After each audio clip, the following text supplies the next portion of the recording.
اعوذ باللہ من الشیطان الرجیم بسم اللہ الرحمن الرحیم۔ اسٹوڈنٹس ہیلپر سلیم عباس میں خوش آمدید۔ آج سے ہم اپنے اسلامیات کی تیاری کو بھی ساتھ ساتھ سٹارٹ کر رہے ہیں۔ بہت سارے اسٹوڈنٹس یہ اصرار کر رہے تھے کہ پاک اسٹڈی اور عالمی معلومات کی سیریز کے ساتھ ساتھ اسلامیات کی تیاری کو بھی سٹارٹ کرایا جائے، تو ان کے اس خواہش کے اوپر میں نے ساتھ میں ایوننگ کلاسز کا بھی آغاز کیا ہے۔ مارننگ کلاس میں ہم ایز یوزول پاک اسٹڈی کی جو سیریز چل رہی ہے اس کو کمپلیٹ کریں گے، اور ایوننگ کلاسز میں ہم انشاءاللہ اپنے اسلامیات کی تیاری کو آج سے شروع کر رہے ہیں۔ اور یہ جو سیریز ہے یہ بھی ہم انشاءاللہ اگر آپ کمپلیٹ کر لیتے ہیں تو آئی ہوپ کہ زیادہ سے زیادہ آپ کے اسلامیات کی جو تیاری ہے وہ کور ہو سکے گی۔ تو اپنی اسلامیات کی پریپریشن میں آج میں نے سب سے پہلے جو موضوع سلیکٹ کیا ہے وہ سیرت طیبہ سٹارٹ کیا ہے۔ تو سیرت النبی صلی اللہ علیہ وآلہ وسلم سے اپنی اسلامیات کی تیاری کا آغاز کرنے والے ہیں۔ اور آج کی جو ہماری کلاس ہے، اس کلاس میں ہم سیرت نبی صلی اللہ علیہ وآلہ وسلم میں ولادت رسول پاک صلی اللہ علیہ وآلہ وسلم سے لے کر رسول پاک صلی اللہ علیہ وآلہ وسلم کے سفر شام تک جتنے بھی MCQs بنیں گے ان کو ڈسکس کریں گے۔ تو اپنے ٹاپک کو سٹارٹ کرنے سے پہلے آپ سب سے بس وہی ریکویسٹ ہے کہ میرے چینل کو سبسکرائب کر لیں، بیل آئیکن پریس کر دیں، تاکہ آنے والی ہر کلاس کی ویڈیو کیونکہ ہمارے چینل پہ اپلوڈ ہوتی ہے تو اس کا نوٹیفیکیشن آپ کو ملتا رہے اور آپ کی تیاری باقاعدگی سے جاری رہے۔ تو آپ کا ٹائم ضائع کیے بغیر چلتے ہیں اپنے ٹاپک کی طرف۔ آج کا ہمارا پہلا کویسچن ہے، حضرت محمد صلی اللہ علیہ وآلہ وسلم کے والد ماجد کا نام کیا تھا؟ آپ صلی اللہ علیہ وآلہ وسلم کے والد ماجد کا نام حضرت عبداللہ تھا۔ دوسرا کویسچن ہے، حضرت محمد صلی اللہ علیہ وآلہ وسلم کس قبیلے سے تعلق رکھتے تھے؟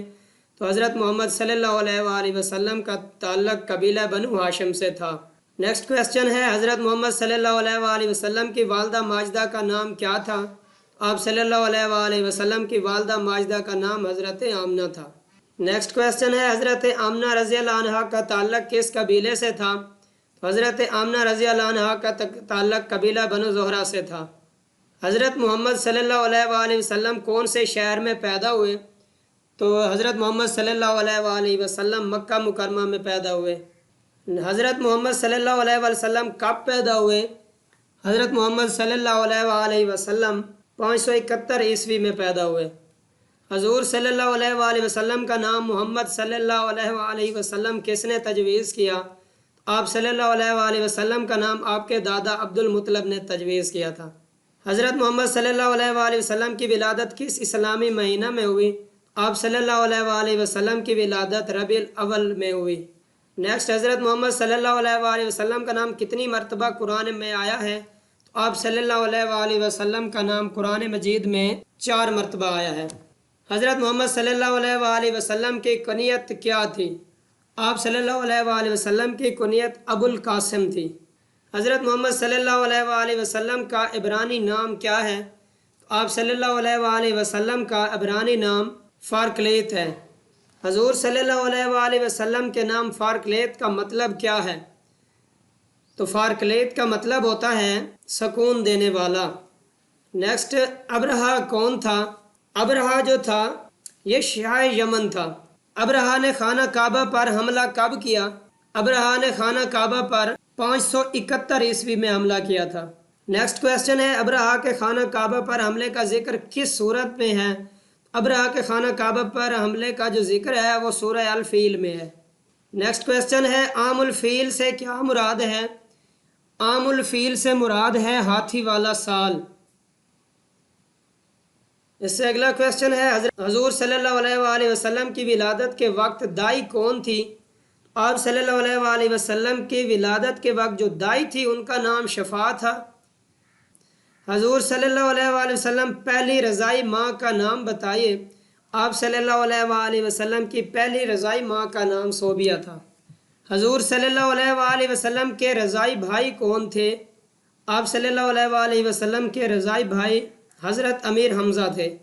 حضور صلی اللہ علیہ وآلہ وسلم کے حقیقی بھائی کتنے تھے؟ آپ صلی اللہ علیہ وآلہ وسلم کا حقیقی بھائی کوئی نہیں تھا۔ خالص عربی سیکھنے اور اچھی تربیت کے لیے حضور صلی اللہ علیہ وسلم کو کس کے سپرد کیا گیا؟ خالص عربی سیکھنے کے لیے اور اچھی تربیت کے لیے حلیمہ سعدیہ کے سپرد کیا گیا تھا۔ حضرت حلیمہ کا تعلق کس قبیلے سے تھا؟ حضرت حلیمہ کا تعلق قبیلہ بنو حوازن سے تھا۔ حضرت حلیمہ کی بیٹی کا نام بتائیے جو حضور صلی اللہ علیہ وآلہ وسلم کو اپنی گود میں کھلایا کرتی تھی۔ تو حضرت حلیمہ کی بیٹی شیمہ جو ہے وہ حضور پاک صلی اللہ علیہ وسلم کو اپنی گود میں کھلایا کرتی تھی۔ حضور صلی اللہ علیہ وآلہ وسلم کتنے سال حضرت حلیمہ کے سپرد رہے؟ آپ صلی اللہ علیہ وآلہ وسلم 4 سال تک حضرت حلیمہ کے سپرد رہے۔ حضور صلی اللہ علیہ وآلہ وسلم مدینہ کا پہلا سفر کتنی عمر میں کیا؟ آپ صلی اللہ علیہ وآلہ وسلم نے 6 سال میں مدینہ کا پہلا سفر کیا۔ حضرت آمنہ رضی اللہ عنہا کا انتقال کس جگہ میں ہوا؟ حضرت آمنہ رضی اللہ عنہا کا انتقال ابوا میں ہوا۔ حضرت آمنہ رضی اللہ عنہا کی وفات کے وقت حضور صلی اللہ علیہ وآلہ وسلم کی عمر مبارک کیا تھی؟ تو آپ صلی اللہ علیہ وسلم کی عمر مبارک 6 سال تھی۔ حضرت آمنہ رضی اللہ عنہا کے انتقال کے بعد حضور صلی اللہ علیہ وآلہ وسلم کو کون مکہ لے کر آیا؟ آپ صلی اللہ علیہ وآلہ وسلم کو ام ایمن جو ہے وہ مکہ لے کر آئیں۔ اگلا کویسچن ہے حضرت اسامہ بن زید کی والدہ کا نام بتائیے۔ حضرت اسامہ بن زید رضی اللہ عنہ کی والدہ کا نام حضرت ام ایمن تھا۔ غزوہ احد اور غزوہ خیبر میں کون زخمیوں کو پانی پلاتی تھیں؟ تو غزوہ احد اور غزوہ خیبر میں ام ایمن رضی اللہ عنہا جو تھیں وہ زخمیوں کو پانی پلانے کا فریضہ سر انجام دیتی رہیں۔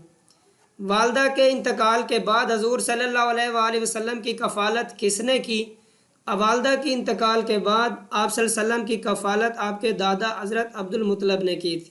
حضرت عبد المطلب نے کتنے برس حضور صلی اللہ علیہ وآلہ وسلم کی کفالت کی؟ حضرت عبد المطلب نے آپ صلی اللہ علیہ وآلہ وسلم کی 2 سال تک کفالت کی۔ عبد المطلب کا اصل نام کیا تھا؟ عبد المطلب کا اصل نام شیبہ تھا۔ عبد المطلب کی وفات کے بعد حضور صلی اللہ علیہ وآلہ وسلم کی کفالت کس نے کی؟ عبد المطلب کی وفات کے بعد حضور صلی اللہ علیہ وآلہ وسلم کی کفالت آپ کے چچا حضرت ابو طالب نے کی تھی۔ حضور صلی اللہ علیہ وآلہ وسلم نے شام کا پہلا سفر کتنی عمر میں کیا؟ حضور صلی اللہ علیہ وآلہ وسلم نے شام کا پہلا سفر 12 سال کی عمر میں کیا تھا۔ شام کے سفر میں حضور صلی اللہ علیہ وسلم کے ہم سفر کون تھے؟ تو شام کے سفر میں حضور صلی اللہ علیہ وآلہ وسلم کے ساتھ حضرت ابو طالب تھے۔ شام کے سفر کے دوران کس راہب نے حضور صلی اللہ علیہ وآلہ وسلم کو نبوت کے بارے میں آگاہ کیا؟ شام کے سفر کے دوران حضور صلی اللہ علیہ وسلم کو بحیرہ رحب نے آگاہ کیا۔ بحیرہ رحب کا اصل نام کیا تھا؟ ان کا اصل نام جرجیس تھا۔ حضور صلی اللہ علیہ وآلہ وسلم نے نوجوانی میں کس جنگ میں شرکت کی؟ آپ صلی اللہ علیہ وآلہ وسلم نے نوجوانی میں حرب فجار میں شرکت کی تھی۔ نیکسٹ ہے حرب فجار کس جگہ ہوئی؟ بہت امپورٹنٹ کویسچن ہے۔ تو حرب فجار عکاظ کے مقام پر ہوئی۔ نیکسٹ حرب فجار کے وقت حضور صلی اللہ علیہ وآلہ وسلم کی عمر مبارک کیا تھی؟ تو حرب فجار کے وقت حضور صلی اللہ علیہ وآلہ وسلم کی عمر مبارک 15 برس تھی۔ حرب فجار کتنے مرحلوں میں ہوئی؟ حرب فجار 4 مرحلوں میں ہوئی۔ معاہدہ حلف الفضول کے وقت حضور صلی اللہ علیہ وآلہ وسلم کی عمر کیا تھی؟ تو آپ صلی اللہ علیہ وسلم کی عمر اس وقت 20 برس تھی۔ معاہدہ حلف الفضول کا مقصد کیا تھا؟ معاہدہ حلف الفضول کا جو مقصد تھا وہ مظلوموں کی امداد تھا۔ معاہدہ حلف الفضول کس کے گھر میں طے پایا؟ معاہدہ حلف الفضول حضرت عبداللہ جدعان کے گھر طے پایا۔ معاہدہ حلف الفضول میں کون سے قبائل شامل تھے؟ معاہدہ حلف الفضول میں بنی ہاشم، بنی مطلب، بنی زہرہ یہ تمام قبائل شامل تھے۔ نیکسٹ ہے کہ مکہ سے شام کون سی سمت میں ہے؟ مکہ سے شام شمال کی جانب ہے۔ نیکسٹ شام کے دوسرے سفر کے وقت حضور صلی اللہ علیہ وسلم کی عمر کیا تھی؟ تو شام کے دوسرے سفر کے وقت حضور صلی اللہ علیہ وآلہ وسلم کی عمر 25 برس تھی۔ شام کا دوسرا سفر حضور اکرم صلی اللہ علیہ وسلم نے کس مقصد کے لیے کیا تھا؟ شام کا دوسرا سفر رسول پاک صلی اللہ علیہ وآلہ وسلم نے تجارت کی غرض سے کیا تھا۔ اور آج کا آخری کویسچن ہے شام میں حضور صلی اللہ علیہ وآلہ وسلم کس کا مال تجارت لے کر گئے تھے؟ شام میں حضور صلی اللہ علیہ وسلم حضرت ختیجہ رضی اللہ عنہ کا مال تجارت لے کر گئے تھے۔ جی تو ڈیئر اسٹوڈنٹس، آج کی کلاس میں ہم نے یہی امپورٹنٹ MCQs جو بنتے تھے وہ ڈسکس کیے ہیں۔ اگر آپ کو یہ ویڈیو پسند آئی ہو تو ویڈیو کو لائک کر دیں، چینل کو سبسکرائب کر دیں اور بیل آئیکن پریس کر دیں۔ بہت جلد ملتے ہیں نئے کلاس میں نئے ٹاپک کے ساتھ، تب تک اپنے ٹیچر سلیم عباس کو اجازت دیجیے۔ اللہ حافظ۔